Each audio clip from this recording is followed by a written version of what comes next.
तुम उस पर भी प्रकाश डालते हो तो वो भी अपनी ठोसता खोने लगता है, वो भी एक लहर की तरह आता है और चला जाता है। और तब तुम्हें पहली बार ये अनुभव होता है कि तुम उससे भी परे हो, तुम उस मैं से भी बड़े हो जो अब तक तुम्हें सीमित करता आया था। यह अनुभव बहुत सूक्ष्म होता है, बहुत शांत होता है।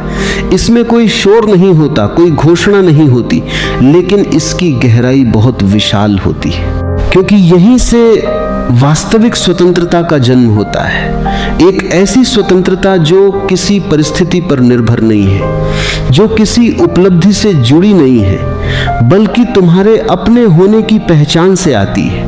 और जब यह पहचान स्पष्ट हो जाती है तो जीवन अपने आप बदलने लगता है, बिना किसी बाहरी परिवर्तन के, बिना किसी प्रयास के, क्योंकि अब तुम वही नहीं रहे जो पहले थे। अब तुम्हारी दृष्टि बदल गई है, और जब दृष्टि बदलती है तो पूरा संसार बदल जाता है। अब तुम जीवन को एक समस्या के रूप में नहीं देखते जिसे सुलझाना है, बल्कि एक रहस्य के रूप में देखते हो जिसे जीना है। और इस जीने में कोई जल्दी नहीं होती, कोई तनाव नहीं होता, क्योंकि अब तुम्हें कहीं पहुंचना नहीं है, अब तुम्हें कुछ बनना नहीं है, अब तुम केवल होना चाहते हो। और इस होने में ही एक गहरी संतुष्टि है, एक ऐसी तृप्ति जो किसी उपलब्धि से नहीं आती, बल्कि अपने आप से मिलने से आती है। और इस यात्रा में मौन तुम्हारा सबसे बड़ा सहारा बन जाता है, क्योंकि मौन में ही तुम अपने आप को सबसे स्पष्ट रूप में देख पाते हो।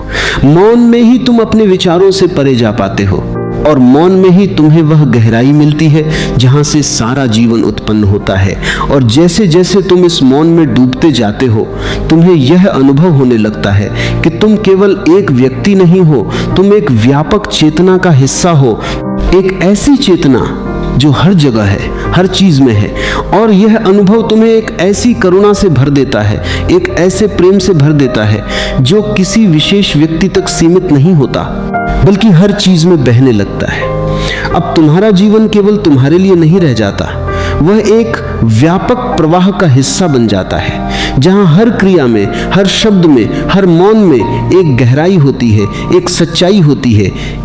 और यह सच्चाई किसी सिद्धांत से नहीं आती, किसी शिक्षा से नहीं आती, बल्कि तुम्हारे अपने अनुभव से आती है, तुम्हारी अपनी जागरूकता से आती है। और यही उसे वास्तविक बनाती है, यही उसे जीवंत बनाती है। और अंततः जब यह समझ पूरी तरह से तुम्हारे भीतर उतर जाती है तो तुम ये देख पाते हो कि मन अब भी है, वह आता है, जाता है, विचार उठते हैं, गिरते हैं, लेकिन अब वे तुम्हें नियंत्रित नहीं करते।